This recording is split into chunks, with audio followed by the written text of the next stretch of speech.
તો ગાંધીનગર જિલ્લામાં ધોધમાર વરસાદ. ગાંધીનગર શહેર અને ગ્રામ્ય વિસ્તારમાં વરસાદ વરસી રહ્યો છે. કાળા ડિબાંગ વાદળો વચ્ચે ધોધમાર વરસાદ વરસી રહ્યો છે ગાંધીનગર જિલ્લામાં.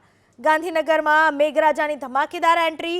સાંજ થતાં જ ગાંધીનગરમાં વરસાદની શરૂઆત થઈ ચૂકી છે. અચાનક જ વાતાવરણમાં પલટો આવ્યો.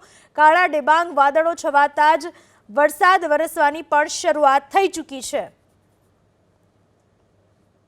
સપ્ટેમ્બર મહિનાની શરૂઆતે જ હવામાન વિભાગે આગાહી કરી છે કે ગુજરાતના અનેક વિસ્તારની અંદર વરસાદ પડશે. જોકે જે આગાહી કરવામાં આવી છે તેની અંદર દક્ષિણ ગુજરાતની અંદર ભારેથી અતિ ભારે વરસાદ વરસવાની સંભાવના વ્યક્ત કરવામાં આવી છે. ગાંધીનગરના દ્રશ્યો આપ જોઈ રહ્યા છો.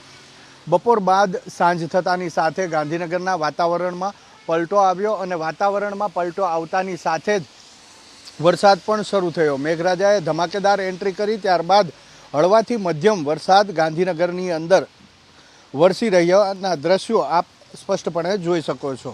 સૌથી મહત્વપૂર્ણ બાબત કે ગાંધીનગર શહેરની અંદર પણ જે અવકાશ જાહેર કરવામાં આવ્યું છે તેની અંદર હવામાન વિભાગે હળવાથી મધ્યમ અને મધ્યમથી ભારે વરસાદ વરસશે તે પ્રકારેની આગામી 3 કલાકની આગાહી કરવામાં આવી હતી અને એ મુજબ વાતાવરણમાં અચાનક પલટો આવ્યો અને સમગ્ર ગાંધીનગર શહેરનું વાતાવરણ બદલાયું અને અચાનક વરસાદ શરૂ થયો. તો આ પ્રમાણે દ્રશ્યો જે આપ સ્પષ્ટ રીતે જોઈ શકો છો એ ગાંધીનગર શહેરની અંદર પણ મેઘરાજાએ ફરી એક વખત એન્ટ્રી કરી છે.